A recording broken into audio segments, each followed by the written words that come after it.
বহুল আলোচিত আমার বাংলাদেশ পার্টি বা এবি পার্টি থেকে পদত্যাগ করেছেন দলটির প্রতিষ্ঠাতা আহ্বায়ক ও সাবেক সচিব AFM সুলাইমান চৌধুরী। তিনি জানিয়েছেন আবারও জামাতে ইসলামীতে যোগ দেওয়ার কথা। তার ভাষায়, আমি আল্লাহকে সাক্ষী রেখে ঘোষণা দিয়েছি আমি আবার বাংলাদেশ জামাতে ইসলামীতে যোগদান করব। এখন কেবল লিখিত আনুষ্ঠানিকতা বাকি রয়েছে। বৃহস্পতিবার 25 সেপ্টেম্বর সামাজিক যোগাযোগ মাধ্যম ফেসবুকে এবি পার্টি থেকে পদত্যাগ করার কারণ ব্যাখ্যা করেছেন তিনি। সুলাইমান চৌধুরী বলেছেন, সাম্য, মানবিক মর্যাদা ও সামাজিক সুবিচার এই তিনটি মূল নীতির ভিত্তিতে ও 7 দফা কর্মসূচি সামনে রেখে এবি পার্টি আত্মপ্রকাশ করে। সে সময় দেশের প্রায় 53টি জেলায় ও 300টি উপজেলায় কমিটি গঠন করা হয়। দলের নিবন্ধনের জন্য আবেদন করি এবং দল হিসেবে নিবন্ধন পাওয়ার জন্য যে শর্ত থাকে তা পূরণ করতে সবই করা হয়। কিন্তু তৎকালীন সরকারের নানা চাপে নতজানু নির্বাচন কমিশন এবার এবি পার্টিকে নিবন্ধন দেয়নি। নিবন্ধন না দিলেও আমাদের কার্যক্রম থেমে থাকেনি।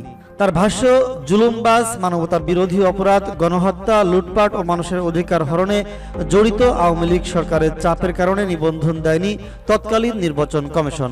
তবে 5 আগস্ট পরবর্তী পট পরিবর্তনের পর আমরা নিবন্ধন পাই। নির্বাচন কমিশন আমার নামে নিবন্ধন সার্টিফিকেট ও প্রতীক বরাদ্দ করে। এরপর দলের কাউন্সিলিং অনুষ্ঠিত হয়। তৎকালীন সদস্য সচিব মুজিবুর রহমান মজনু দলের চেয়ারম্যান নির্বাচিত হন। একটি নতুন কমিটি আত্মপ্রকাশ করে। সাবেক এই সচিব বলেছেন, সেই কমিটি দেশব্যাপী সংগঠনকে বিস্তার করা, সংগঠনকে তৃণমূল পর্যায়ে পৌঁছানো, সব জেলা, উপজেলা, ইউনিয়ন, ওয়ার্ড কমিটি করা, জনসাধারণকে এই দলে সম্পৃক্ত করা, মানুষের সমস্যাগুলো চিহ্নিত করে সমাধানের উদ্যোগ গ্রহণ করা, মানুষের অধিকার কোথায় হরণ হচ্ছে তা মানুষের কাছ থেকে জানা এবং মানুষের অধিকার মানুষকে ফিরিয়ে দেওয়ার যে মহান ব্রত নিয়ে আমরা এবি পার্টি গঠন করেছিলাম তার আর কিছুই হচ্ছে না। এবি পার্টি একটি ঢাকা কেন্দ্রীয় রাজনৈতিক দলে পরিণত হয়েছে। অভিযোগ তুলে সুলাইমান চৌধুরী বলেন, দেশের কোথাও দলের জনসম্পৃক্ততা নেই, বরং দিন দিন এবি পার্টির বিভিন্ন জেলার নেতারা পদত্যাগ করে ছেড়ে চলে যাচ্ছেন। অর্থাৎ এবি পার্টি মানুষের সেবা করবে, মানুষের অধিকার নিয়ে কাজ করবে, সমস্যা সমাধান করবে। সেখান থেকে এবি পার্টি অনেক দূরে সরে গিয়েছে। তিনি অভিযোগ করে বলেন, আমাকে নামকা ওয়াস্তে দলের উপদেষ্টা রাখা হয়েছে। বাস্তবে উপদেশ চাইলে উপদেশ দেওয়া যায়, না চাইলে তো আর উপদেশ দেওয়া যায় না। অতএব আমি মনস্থির করেছি এবি পার্টি যে অঙ্গীকার নিয়ে নতুন দল হিসেবে আত্মপ্রকাশ করেছে, আমার মাধ্যমে তার ছিটেফোঁটাও এখন দলের মধ্যে নেই। এখন তারা অন্য কাজে ব্যস্ত। এমন দলে থাকা চাইতে না থাকাই ছিল বলে মনে করে এবি পার্টির সকল পদ থেকে পদত্যাগ করছি। এই মর্মে এবি পার্টির চেয়ারম্যানকে লিখিতভাবে অবহিত করেছি।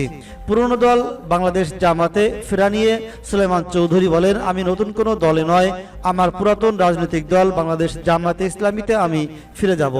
এরই মধ্যে আমার সঙ্গে জামাতে ইসলামীর আমির ডাক্তার শফিকুর রহমানের প্রাথমিক কথাবার্তা হয়েছে। তিনি প্রাথমিকভাবে স্বাগত জানিয়েছেন। আমি ওনার সামনে আল্লাহকে সাক্ষী রেখে ঘোষণা দিয়েছি আমি আবার বাংলাদেশ জামাতে ইসলামীতে যোগদান করব।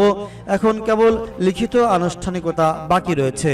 তিনি আরো বলেন, জামাতে ইসলামের মাধ্যমে আমরা যাতে সম্মিলিতভাবে এই দেশের সাধারণ মানুষের সমস্যা সমাধান, মানুষের অধিকার ফিরিয়ে দেওয়া এবং দেশকে সুন্দর দেশে পরিণত করতে পারি। এর আগে এবি পার্টি থেকে পদত্যাগ করে জামাতে ইসলামীর আমিরের সঙ্গে সৌজন্য সাক্ষাৎ করতে বসুন্ধরার বাসায় যান বলেও জানান সুলাইমান চৌধুরী।